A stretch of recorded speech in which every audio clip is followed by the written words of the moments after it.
कह रहे थे बाज आ जाओ मियाँ, रात अब्बा कह रहे थे बाज आ जाओ मियाँ।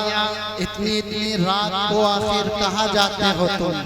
रात छम्मो भी के काशाने पे भी मौजूद थे। हम जहाँ जाते हैं नालायक वहाँ जाते हो तुम, हम जहाँ जाते हैं नालायक वहाँ जाते हो तुम।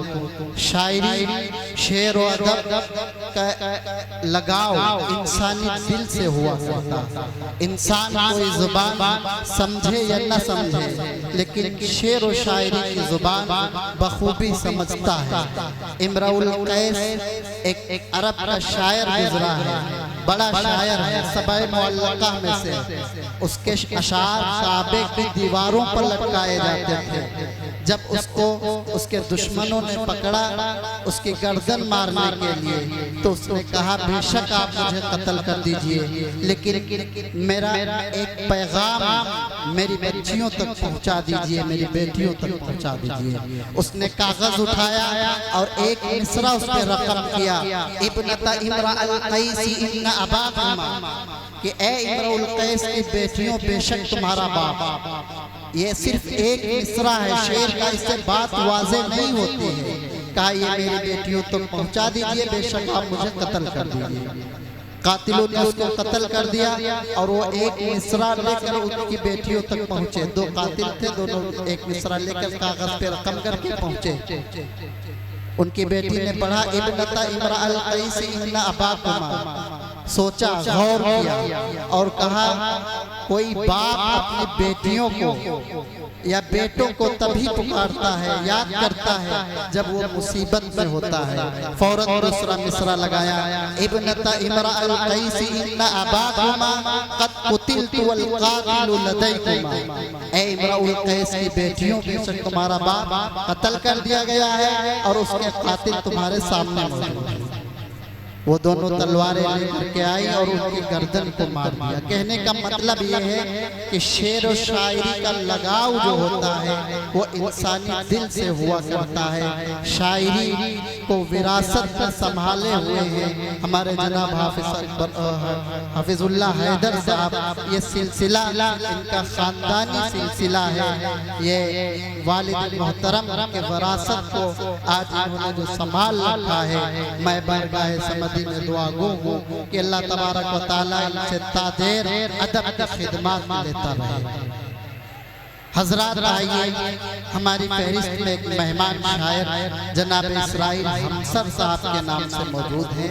ये कहते हुए मैं उनसे गुजारिश करता हूँ कि झील आँखों को न होठों को कमल कहते हैं, झील आँखों को न होठों को कमल कहते हैं, हम तो जख्मों की नुमाइश को गजल कहते हैं। जनाब इसराइल हमसर साहब लखनवी से मैं निहायत अदब व एहतराम के साथ गुजारिश कर रहा हूँ कि तशरीफ लाएं और अपने अशार से नवाजें। सदर मोहतरम से गजल का मतलब हासिल है कि हालात यूं रहे कोई रहबर न आएंगे। शेर है कि हालात यूं रहे कोई रहबर न आएंगे, रास्ता दिखाने तुमको पैगंबर न आएंगे। और शेर है कि ईमान उनके जैसा बना लें अगर जो हम, ईमान उनके जैसा बना लें अगर जो हम, फिर हमसे लड़ने कोई भी लश्कर न आएंगे, फिर हमसे लड़ने कोई लश्कर भी न आएंगे। और हिम्मत से काम लो तो अल्लाह भी साथ है। क्या कहने हिम्मत से काम लो तो अल्लाह भी साथ है। हालो लश्कर न आएंगे। वाह, शेर हाजिर है कि हुक्म खुदा से मूसा को रास्ता जो मिल गया, हुक्म खुदा से मूसा को रास्ता जो मिल गया, हमको डुबोने दरिया या समंदर न आएंगे। तख्लीक ही हमारी है ईमान के वास्ते, तख्लीक ही हमारी है ईमान के वास्ते। खुद तुमको संवरना है पैकर न आएंगे। और मक्ते का शेर यूं है कि साकी यही जो हाल रहा बज़्म का तेरी, साकी यही जो हाल रहा बज़्म का तेरी, लाजिम है बज़्म में तेरी हमसर न आएंगे। साकी यही जो हाल रहा बज़्म का तेरी क्या कहते हैं? लाज़िम है बज़्म में तेरी हमसर न आएंगे। वाह। अस्सलाम वालेकुम। हज़रात, वक्त का तकाज़ा है कि प्रोग्राम को आगे बढ़ाया जाए। अभी कुछ शोरा इकराम को और आवाज़ दी जाए, मगर हमारे दोस्त मुशफिक दोस्त की तरफ से इशारा हुआ है कि सदर मुशायरा का तकाज़ा है, इसलिए खुतबा सदारत पेश फरमाया जाए। मैं सदर मुशायरा उस्ताजुल असातिज़ा हज़रत मौलाना शाहिद अली साहब दामत बरकातुहुल आली से निहायत अदब व एहतराम के साथ मुल्तमिस हूँ कि हुज़ूर वाला तशरीफ़ लाए। हज़रात, आज ये मुशायरा जनाब हाफिज अकबरी साहब मरहूम की याद में उनके साहिबजादों ने मुनक्किद किया, और ये मेरी खुशकिस्मती रही कि उन्होंने इस मुशायरे की सदारत के लिए मुझ जैसे छोटे आदमी का इंतखाब किया। मैं उनका शुक्रगुजार हूँ। मुशायरे एक बड़ी चीज़ होते हैं और अदबी दुनिया में इनका भी एक मुकाम होता है, क्योंकि मुशायरों से ही जहाँ एक तरफ फन्ने तकरीर से लोगों के दिलों पे हुकूमत की जाती है, फन्ने तहरीर से लोगों को जगाया जाता है, वहीं मुशायरों से वक्त के तकाज़े को और हालात हाजिरा के दौर के ज़माने को भी इन मुशायरों से भी जगाया जाता है। एक मिनट, या तो आप ही लोग बोल दीजिए या हम लोग बोल लें। क्या बदतमीजी। ये मुशायरा हाफिज अकबरी साहब की याद में किया जा रहा है। मैं इस मुशायरे को देख रहा हूँ और इसके बैनर को देख रहा हूँ और हाफिज अकबरी साहब की शक्ल को देख रहा हूँ। हम उस जमाने में अरबी के इब्तिदाई दूसरे दर्जे में थे जब हाफिज अकबरी साहब तंबोर में तशरीफ लाए थे, और उनके ज़िम्मे मदरसे की तालीम के साथ साथ मौलाना अब्दुल कदीर साहब के साथ लग करके निगरानी भी करते थे। मुझे अच्छी तरह याद है कि हम लोग ऊपर पढ़ते थे, जहाँ पर गेट मदरसे का है, ऊपर दर्जे में हम बैठते थे और हाफिज साहब हम लोगों की निगरानी भी करते थे। उसी ज़माने में हज़रत मौलाना असदुद्दीन साहब उस्ताद मोहतरम ने एक तहरीक चलाई कि भाई असाते तंबोर जो है दियाउलूम के ये कुछ शायरी भी करें। तो हज़रत मौलाना उस्ताद मोहतरम मौलाना अब्दुल अजीज साहब और हाफिज अकबरी साहब इन लोगों ने इस काम को शुरू किया। मौलाना अब्दुल अजीज साहब भी मुशायरों में जाते थे, जो यहाँ के अदबी मुशायरे होते थे उनमें अपने को शरीक कर लेते थे। हाफिज जी के अंदर एक लगन थी, ये भी अपने को बढ़ाते रहे। वैसे तो ये कस्बा अदबी एतबार से बहुत ही पुराना रहा है।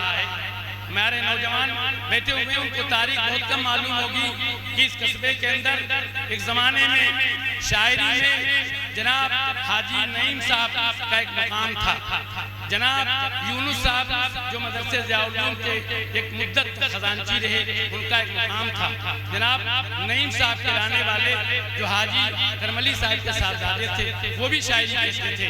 और हमारे बिरादरान वतन में जनाब सुशील कुमार श्रीवास्तव, जिनका शाकिर तखल्लुस था, वो भी बड़े अच्छे शायर थे।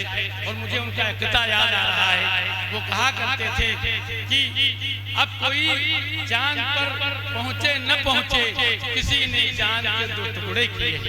या आप सल्लल्लाहु अलैहि वसल्लम की तारीफ करते थे। इसी कस्बे के रहने वाले जनाब नकोल सिंह, जिनका तखल्लुस था आरिफ साहब, वो भी बड़े अच्छे शायर थे और उनका उर्दू अदब, उनकी शायरी एक ज़माने तक लोग याद रखे। हमारे नौजवानों के अंदर अब चूंकि शेर व शायरी का ज़माना खत्म हो रहा, मैं मुबारकबाद देना चाहता था हाफिज अबुल खैर साहब को, जिन्होंने एक ज़माने में इस काम को आगे बढ़ाया और हमारे जो कस्बे के नौजवान शायर थे इनको उन्होंने जोड़े रखा।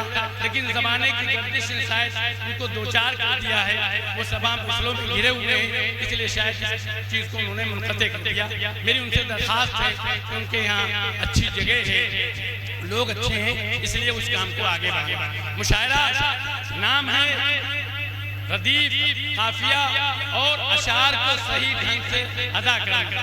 देखिए अशार के बारे में ये मालूम है, मुझे चीज याद है कि निज़ाम हैदराबाद देवबंद देखने आए थे।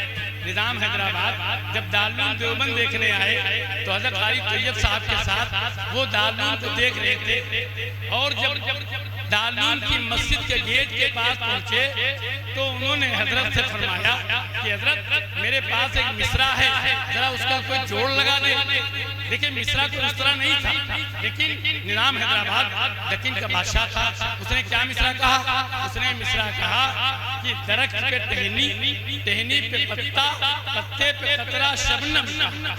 ये उन्होंने फिर कोई चक्कर दिया, दरख्त पे टहनी, टहनी पे पत्ता, पत्ते पे कतरा शबनम का। तो जो दरबान था दारुल मस्जिद के गेट पे बैठा हुआ था, उसने फिलफौर कहा हाथ पे दलिया, दलिये में रोटी, रोटी पे कतला शल। ये थी अदब और ये थी ताल्लुम की निस्बत।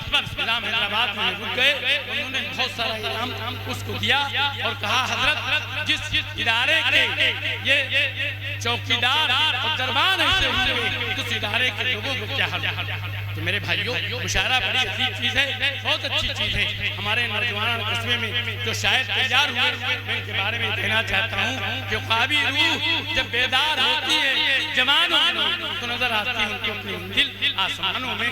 ये मिशन को जो शुरू कर रखा है इसको आगे बढ़ाते रहें। और मैं हाफिज अबुल खैर साहब से ये इस मुशायरे के अंदर दरख्वास्त करना चाहता हूँ कि वो इसको जिंदा रखें ताकि तंबोर जो अदबी दुनिया में भी मशहूर है, यहाँ पर माशाल्लाह पत्रकार भी बहुत हो गए हैं, अखबार नवीस भी हैं, मुफ्ती साहब के दो अखबार निकल रहे हैं, इनके साहबजादे भी इनकलाब के हैं, हिंदुस्तान के भी हैं। लेकिन मुशायरे के मैदान में ये कस्बा थोड़ा पीछे था। मैं बात अपनी यहीं पर ख़त्म करता हूँ, लिहाजा इस काम को आगाज किया जाए। तंबोर के हमारे नौजवान शायर हैं बहुत ज़्यादा और इनके अंदर उमंगें हैं, इनके अंदर काम करने की सलाहियत है। मैं इसी बात से आप लोगों का शुक्रगुजार हूँ और आपको मुबारकबाद देता हूँ कि आप लोग दिलचस्पी रखते हैं। आए मेरे मुशायरे के सुनने वालों में जनाब अजीज साहब हैं जो रेडियो कॉलेज के मैनेजर हैं, जनाब जियाउल्लाह साहब हैं, हबीब सुल्तान साहब हैं। ये लोग जो हैं ये हर मैदान के खिलाड़ी, ये हर मैदान में पहुँच जाते हैं और लोगों की हिम्मत अफजाई भी करते हैं। इससे होना चाहिए कि नौजवानों की जो हिम्मत अफजाई होगी तो इंशाअल्लाह एक इनकलाब आ जाएगा। मेरे मेहमान खुसूसी इनमें डॉक्टर शफी साहब सीतापुर के हैं और इस्लामिया कॉलेज लखीमपुर में प्रोफेसर हैं, वो हमारे बीच में मौजूद हैं। मैं उनका भी शुक्रगुजार हूँ कि उन्होंने अपना कीमती वक्त निकाल करके इस मुशायरे में आए। मुझे कुछ ज़रूरतें होती हैं और एक मदरसे की छोटी मोटी जिम्मेदारी भी है, इसलिए उसको देखते हुए मैं आपके बीच से थोड़ा रुखसत हो रहा हूँ और मैं अपने इस काम की जिम्मेदारी अब यहाँ के जो जिम्मेदार हैं जिसको देंगे, लेकिन मेरी दिली ख्वाहिश है कि मुफ्ती खबीर साहब मौजूद हैं, उनके हवाले कर दिया।